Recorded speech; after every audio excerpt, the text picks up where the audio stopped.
Hey guys, what is going on? Welcome back to Mark's Tech.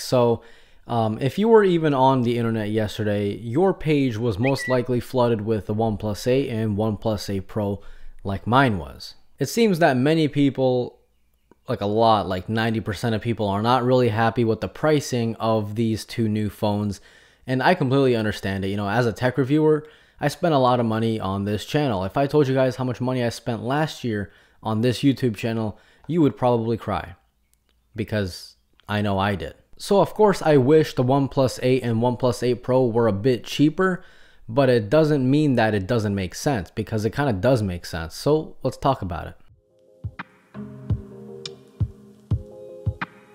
First of all, the original OnePlus 7 Pro, the very base model, which only had 6 gigs of RAM, was priced at $670, so after taxes, roughly around $700. Now the new phones are priced at pretty much $200 more, depending on what model you get and everything. So what exactly do you get for that $200? So I took down some notes on the specs, because I hate talking about specs, but I know many people are going to wonder.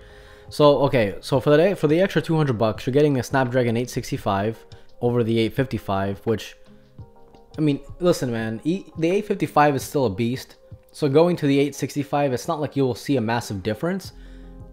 But at the same time, if OnePlus stayed at the 855 or 855 Plus, people would criticize them. So of course they had to go with the latest and the greatest. And guess what? The 865 has 5G.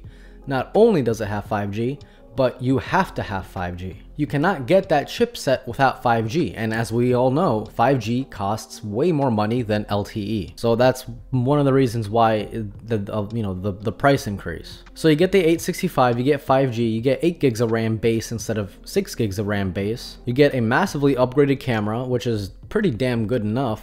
Way better than the 7 Pro. You get 30 watts of wireless charging. 30 watts of wireless charging. Well, let's think about this, man. That's really quick. I get it. It only works with their own stand, but it's not like, I mean, the Pixel phone with the Pixel stand also is the perfect combination. You can't use the Pixel full speed on any other wireless charger except the Pixel stand.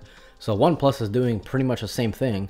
$70 stand, but if you pre-order it, if you pre-order the OnePlus 8 Pro, you get that for free. So you're saving yourself 70 bucks there, and I think you get headphones for free too. So you're saving yourself over $100 by pre-ordering the OnePlus 8 Pro. And then you also get a 120 Hz screen at full resolution. Keep in mind, not even the S20 Ultra or S20 or S20 Plus has that option. So, and last but not least, you get IP68 water resistance. A lot of people were kind of arguing about that last year, and they pretty much gave us what we asked for. Okay, they literally put in everything that people wanted them to put in: wireless charging, IP rating, better camera, more RAM on the base model.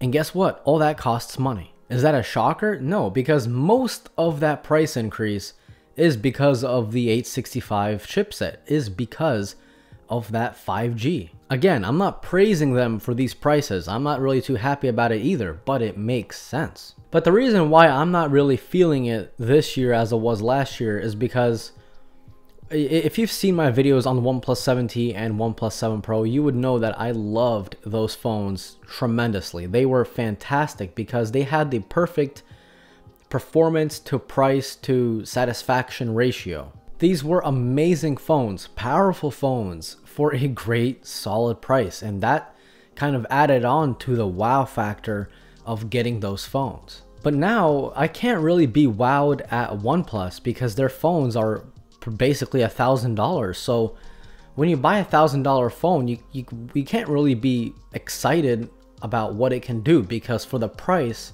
it better do that. You see what I'm saying? That's the thing about high pricing. It ruins the excitement. So for a weird example, take a look at the Lamborghini Aventador S, right? Incredible supercar. $400,000, 0 to 60 in 2.5 seconds. When you see that car going fast, it's not really surprising, because by the way it looks like, by the way it sounds like, and by the name Lamborghini, you kind of already expect it to perform good, even though it's still incredible that it does perform that good, right?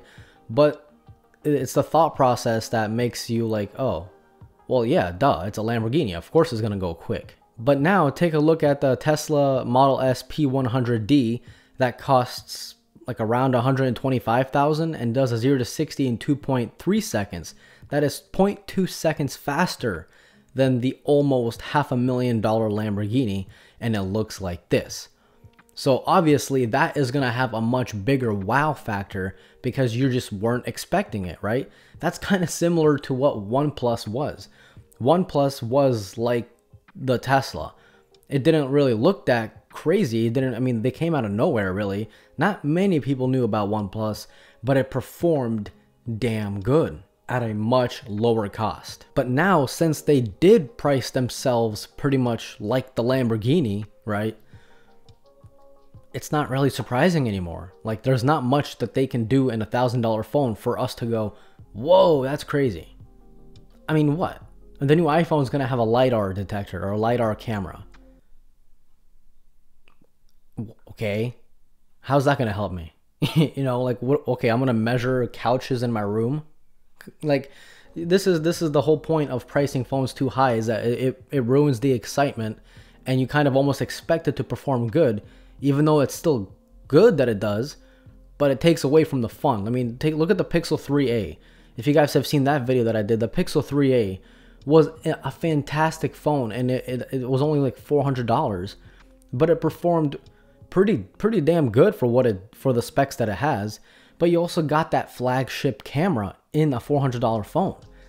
Price to performance ratio. So when you used the Pixel 3a at the price tag of $400, you're not really expecting for it to perform good.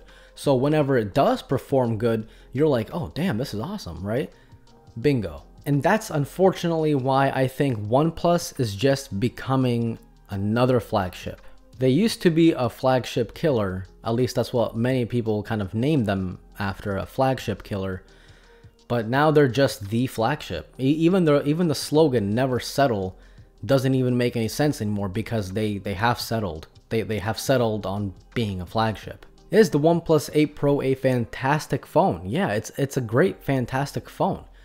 Is it expensive? Yes. Is it a shocker?